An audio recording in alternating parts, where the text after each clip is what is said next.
Simpo TV kembali hadir bersama saya Sri Dewi Andayani dalam berita pilihan selama sepekan. Panglima TNI pimpin upacara peringatan Hari Ulang Tahun TNI Angkatan Udara ke-77. Ketua Umum PKB Muhaimin Iskandar temui Prabowo Subianto di Kertanegara.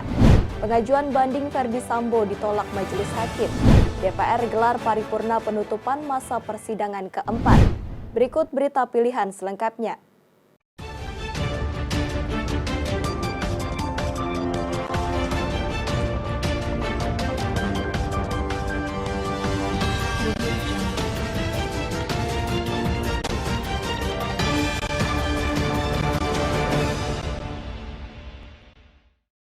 Panglima TNI Laksamana Yudo Margono memimpin langsung upacara peringatan Hari Ulang Tahun TNI Angkatan Udara ke-77. Peringatan Hari Ulang Tahun TNI Angkatan Udara ke-77 tersebut digelar di Taksiway Eko, Landasan Udara, Halim Perdana Kusuma, Jakarta.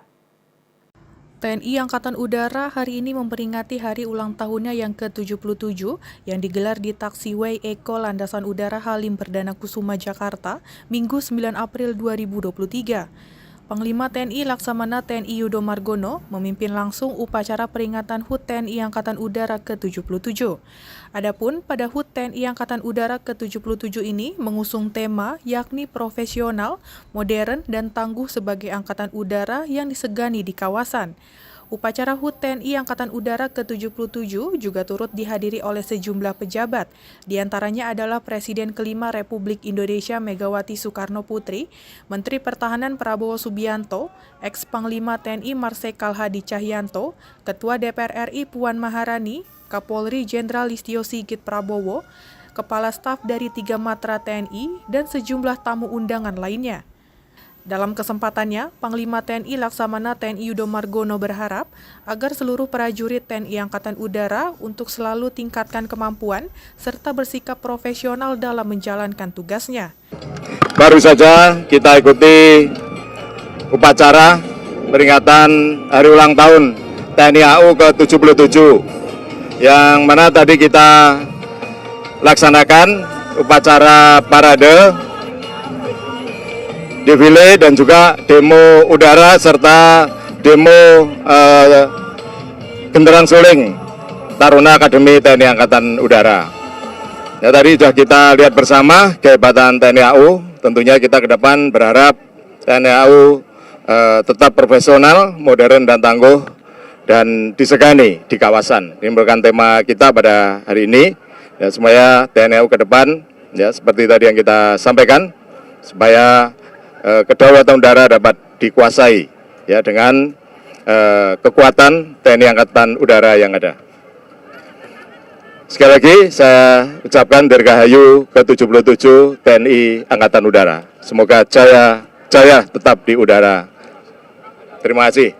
Dari Jakarta, Jihan Nabila Galuh Anggara melaporkan untuk Simpo TV. Menteri Pertahanan Prabowo Subianto hadiri upacara peringatan Hari Ulang Tahun TNI Angkatan Udara ke-77. Dalam peringatan itu, Prabowo mengatakan Indonesia membutuhkan angkatan udara yang kuat. Dirinya pun bertekad membangun kekuatan TNI Angkatan Udara dengan memberikan alutsista yang terbaik. Menteri Pertahanan Prabowo Subianto menghadiri upacara peringatan HUT TNI Angkatan Udara ke-77 yang digelar di Taksiway Eko Landasan Udara Halim Perdana Kusuma, Jakarta pada Minggu 9 April 2023. Prabowo menegaskan jika Indonesia membutuhkan angkatan udara yang kuat, maka dari itu dirinya bertekad untuk membangun kekuatan TNI Angkatan Udara dengan memberikan alutsista yang terbaik. Lebih lanjut, Prabowo juga mengapresiasi para prajurit TNI Angkatan Udara yang memiliki disiplin serta keberanian yang tinggi.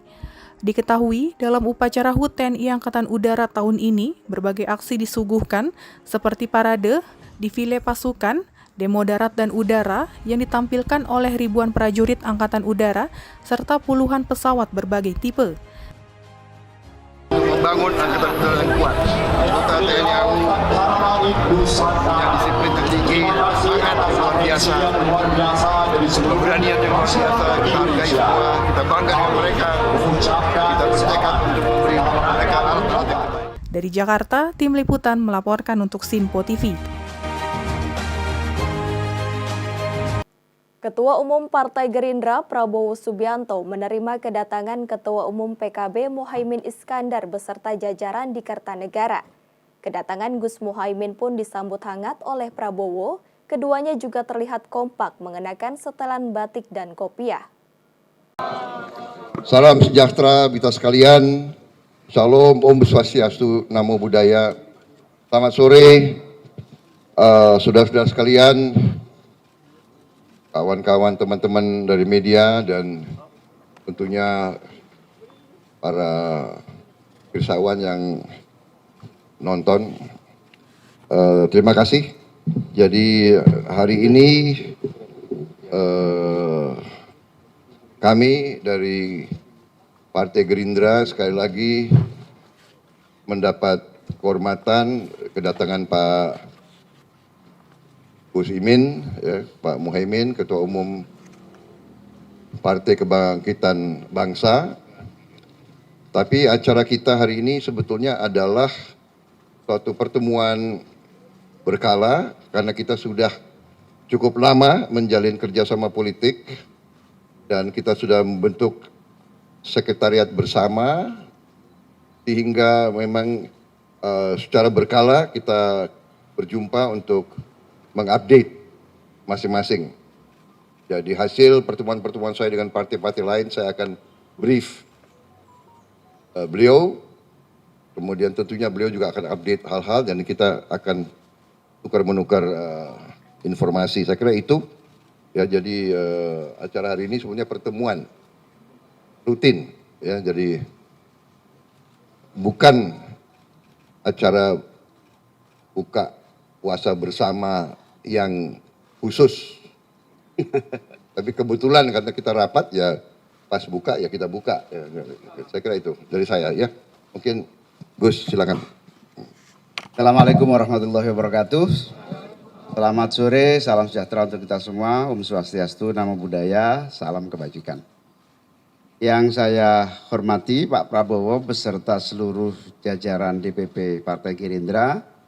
Saya bersama teman-teman DPP PKB sungguh berbahagia, bersyukur bertemu kembali untuk melaksanakan diskusi rutin, update berbagai perkembangan, sehingga kita ingin mendorong terus koalisi kebangkitan Indonesia Raya ini semakin positif bagi upaya kita menyambut perhelatan pemilu tahun 2024 sekaligus bersama-sama masyarakat dan seluruh bangsa kita untuk mengantisipasi berbagai perkembangan kerja-kerja kita di koalisi pemerintahan maupun kerja-kerja kita bersama koalisi untuk memajukan partai masing-masing. Alhamdulillah selamat kepada Pak Prabowo, surveinya semakin tinggi dan bagus. Gerindra juga naik terus Pak ini suaranya ini. Tanda-tanda moga-moga juara pemilu juga Gerindra ini. PKB otomatis kalau Gerindra naik ya naik juga. Dan tapi belum bisa melampaui Gerindra ini. Nah, kita bekerja terus meyakinkan rakyat agar PKB dan Gerindra terus bisa diterima di masyarakat dengan baik. Kita terus mengupdate perkembangan dan insya Allah kita akan menjadikan koalisi Kebangkitan Indonesia Raya ini bagian dari pintu masuk untuk terus melanjutkan program-program pemerintahan, menyiapkan berbagai kesuksesan pemerintahan di bawah kepemimpinan Pak Jokowi hari ini dan di masa yang akan datang. Terima kasih. Oke, terima kasih ya. Pak, Oke, kita Pak Prabowo bertanya dulu, Pak. Bergandeng tangan, Pak. Menindaklanjuti soal transaksi mencurigakan senilai 349 triliun rupiah. Komisi 3 DPR menggelar rapat kerja dengan Menko Polhukam, Menteri Keuangan dan Kepala PPATK di Komplek Parlemen Senayan Jakarta pada Selasa 11 April 2023. Berikut laporan reporter Sinpo TV Andi Rezaldi. Komisi 3 DPR hari ini menggelar rapat lanjutan bersama dengan Kemenko Polhukam atau juga sebagai Ketua Komite TPPU yakni Mahfud MD dengan didampingi tadi oleh Kepala PPATK Ivan Yustiavanda untuk kembali membahas soal transaksi janggal yang terjadi di Kementerian Keuangan sebesar 349 triliun rupiah. Dan pada rapat hari ini juga turut hadir Menteri Keuangan Sri Mulyani yang juga sebagai anggota dari Komite TPPU yang dimana pada rapat hari ini menghasilkan beberapa kesimpulan, yakni salah satunya adalah antara Kemenko Polhukam dengan Kementerian Keuangan ini secara tegas menyatakan bahwa di antara keduanya tidak ada perbedaan data terkait dengan transaksi janggal yang terjadi di Kementerian Keuangan ini. Dan sebelumnya juga menurut data memang Mahfud MD ini menyampaikan bahwa angka transaksi sebesar 35 triliun rupiah. Sedangkan menurut perhitungan dari Menteri Keuangan Sri Mulyani ini menyampaikan bahwa transaksi hanya sebesar 3,3 triliun rupiah saja. Dan Menteri Keuangan Sri Mulyani juga mengungkapkan data tersebut merupakan data hasil dari rekapitulasi atau rekapitulasi PPATK yang terdiri dari 300 surat. Dan dari jumlah tersebut Kementerian Keuangan ini hanya menerima sebanyak 200 surat saja, sedangkan 100 lainnya dikirimkan oleh PPATK kepada aparat penegak hukum. Dan dari 200 surat tersebut mencangkup nilai 253 triliun rupiah yang di dalamnya terdapat 65 surat yang mencangkup data perusahaan dan korporasi. Kemudian sebanyak 22 triliun rupiah ini dari 135 surat PPATK yang mencantumkan nama pegawai dari Kementerian Keuangan. Dan Sri Mulyani juga tadi kemudian mengklasifikasikan 3,3 triliun ini menyangkut pegawai Kementerian Keuangan. Dan selain itu setelah rapat bersama dengan DPR juga Komite TPPU ini juga menegaskan atau berencana untuk membentuk tim gabungan atau satgas yang akan melakukan supervisi untuk menindaklanjuti secara lebih mendalam atau supervisi untuk menindaklanjuti keseluruhan dari LHA atau LHP dengan nilai agregat 349 triliun rupiah. Dan berikut adalah pernyataan dari Ketua Komite TPPU Mahfud MD setelah rapat bersama DPR pada hari ini. Lah sebentar lagi, tapi kan keputusannya tadi bagus, sudah merupakan apa yang kami putuskan di dalam dan sudah disetujui oleh DPR. Nanti satgasnya ya tidak lama lagi lah, ini kan minggu depan udah mulai libur lebaran. Kalau komite itu permanen, mengikuti jabatan dan periode. Kalau satgas itu kasuistis, seperti ad hoc penyelesaian kasus ini itu satgas, tidak permanen. Nah kalau komite itu semuanya tindak pencucian uang di semua institusi, sedangkan ini kan hanya yang menyangkut bea dan cukai dan pajak. Tapi tadi teman-teman sudah lihat, sudah dijabarin oleh Bu Menteri terkait apa yang menjadi isu 349 triliun dengan detail yang jumlahnya diperinci oleh Bu Menteri.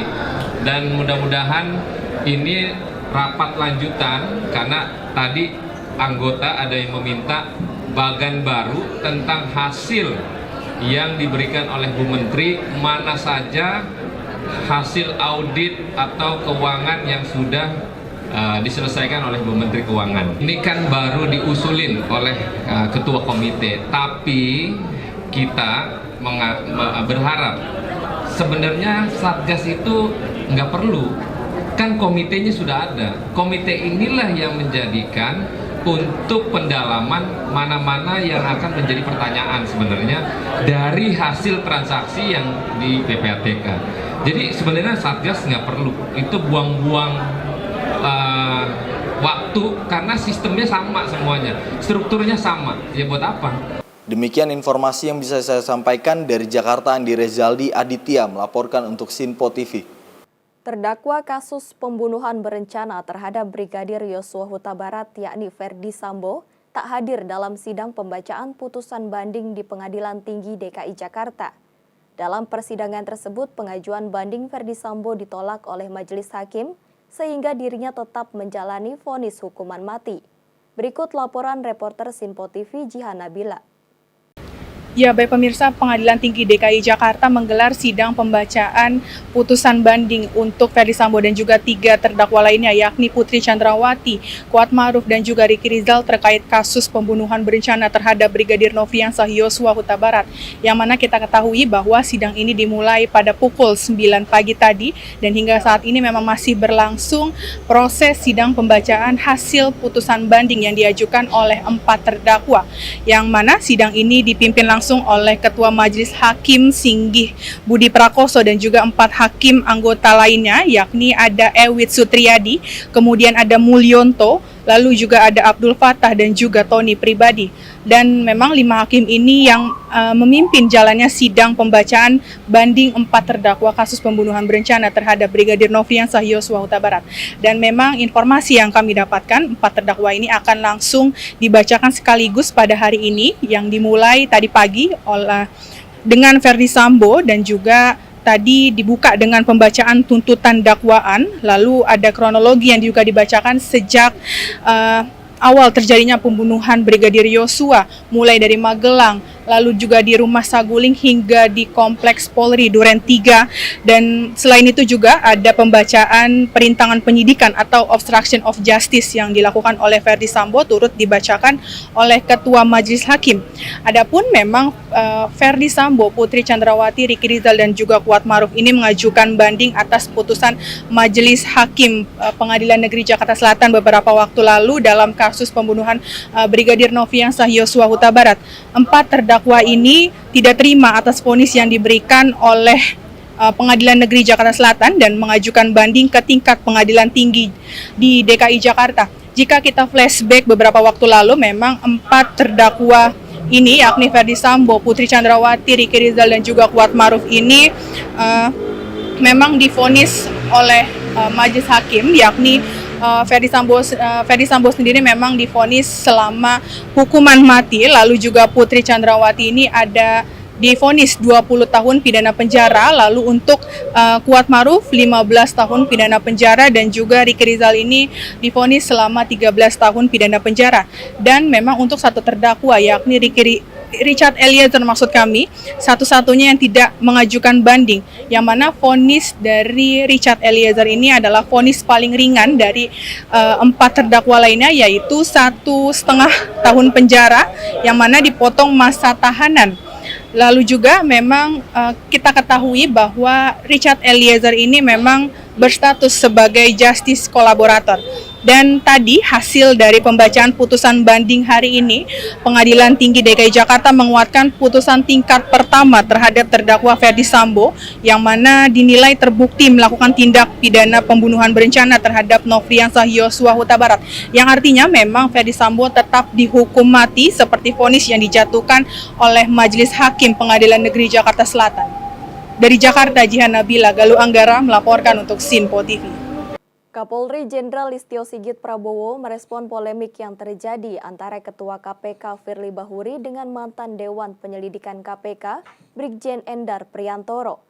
Kapolri menyebut adanya peluang gugatan yang akan dilakukan Brigjen Endar terkait pemberhentiannya ke Pengadilan Tata Usaha Negara.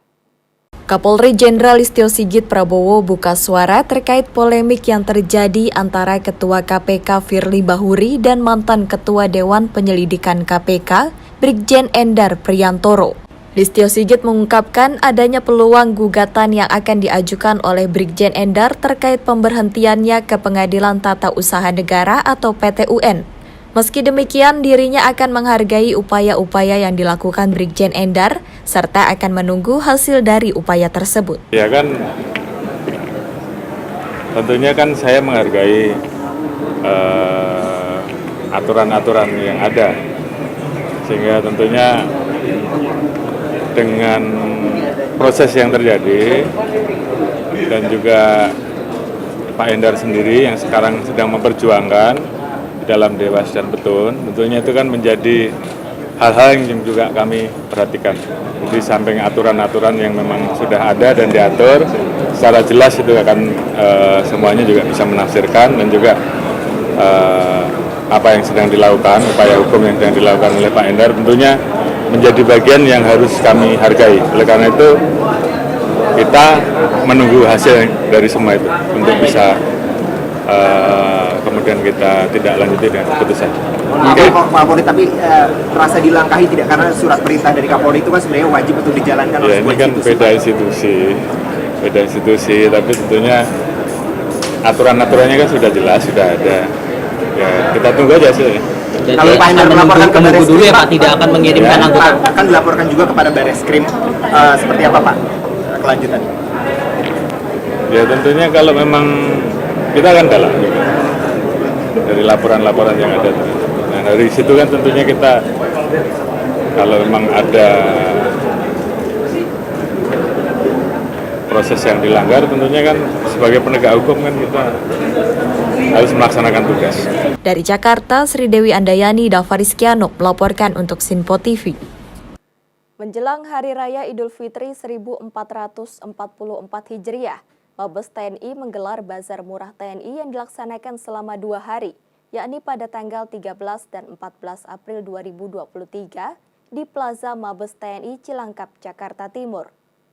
Mabes TNI menggelar bazar murah dalam rangka menyambut Hari Raya Idul Fitri 1444 Hijriah untuk membantu perekonomian prajurit, keluarga besar TNI hingga masyarakat yang berada di wilayah Mabes TNI Cilangkap, Jakarta Timur. Panglima TNI Laksamana TNI Yudo Margono yang didampingi Kepala Staf 3 Matra, yakni Kepala Staf Angkatan Darat Jenderal TNI Dudung Abdurrahman, Kepala Staf Angkatan Laut Laksamana TNI Muhammad Ali, dan Kepala Staf Angkatan Udara Marsekal TNI Fajar Prasetyo resmi membuka Bazar Murah TNI pada Kamis pagi 13 April 2023. Panglima TNI Laksamana TNI Yudo Margono menyampaikan, kegiatan Bazar Murah ini digelar di seluruh jajaran TNI dari Sabang sampai Merauke. Yudo mengatakan, Bazar Murah yang dilakukan di Mabes TNI Cilangkap, Jakarta akan berlangsung selama 2 hari, yaitu tanggal 13 dan 14 April 2023, dan diikuti kurang lebih 200 stan UMKM. Lebih lanjut, Yudo berharap dengan digelarnya Bazar Murah dapat membantu perekonomian prajurit dan warga dan menjadi salah satu upaya agar masyarakat dapat merasakan kehadiran TNI. Kita gelar Bazar Murah di Mabes TNI ini yang akan kita laksanakan pada hari ini dan besok. Dan ini tentunya tujuan kita untuk memberikan kesejahteraan pada prajurit dan keluarga, juga masyarakat sekitar sini menjelang Hari Raya Idul Fitri, ya, sehingga mereka dapat mempersiapkan diri dengan barang-barang yang murah, baik makanan, pakaian, dan juga barang-barang yang diperlukan. Ini kita bekerja sama dengan mitra dan juga dari UMKM, sehingga mudah-mudahan bazar yang kita gelar ini benar-benar dapat menyentuh perekonomian para prajurit maupun masyarakat di sekitar Mabes TNI Cilangkap ini. Dan ini kita gelar 2 hari, hari ini dan besok. Ya, silahkan ya, seluruh masyarakat yang belum tahu mungkin di sekitar Mabes TNI ini, ya silahkan untuk hadir di sini. Nanti akan kita gelar mulai pagi sampai menjelang buka puasa. Ya, mulai pagi sampai sore menjelang buka puasa. Besok juga demikian. Dan ini sudah kita hadirkan, yaitu UMKM maupun kerjasama dengan mitra untuk harga-harganya lebih murah, ya, lebih murah dari di pasaran, lebih murah di pasaran. Dari Jakarta, Jihan Nabila Depananda melaporkan untuk Sinpo TV. DPR telah menggelar penutupan masa persidangan 4 tahun sidang 2022-2023 di Gedung DPR Senayan, Jakarta pada Kamis 13 April 2023. Sidang dipimpin Wakil Ketua DPR Sufmi Dasko Ahmad dengan penyampaian sejumlah agenda terkait capaian produk undang-undang. Wakil Ketua DPR Dasko memimpin sidang paripurna dalam rangka penutupan masa sidang keempat tahun sidang 2022-2023. Dasko menyampaikan DPR akan memasuki masa reses dalam rangka Hari Raya Idul Fitri 1444 Hijriah. Sejumlah agenda turut dibahas dalam paripurna kali ini. Di antaranya terkait beberapa produk rancangan undang-undang dan 2 perpu yang telah disahkan menjadi undang-undang oleh DPR RI. Selain itu, Dasko juga menyebut DPR akan terus melakukan pengawasan terhadap pemerintah tak terkecuali dalam menghadapi kesiapan Hari Raya Idul Fitri. kami telah selesai menyelenggarakan sidang paripurna penutupan masa sidang dan selanjutnya kita memasuki reses dalam rangka Hari Raya Idul Fitri 1444 Hijriah. Dan tadi dalam laporan penutupan masa sidang telah disampaikan juga beberapa produk undang-undang yang telah selesai dari RUU menjadi undang-undang, kemudian juga Perpu yaitu Cipta Kerja serta Pemilu. Selain itu yang paling penting adalah RUU tentang perlindungan pekerja rumah tangga.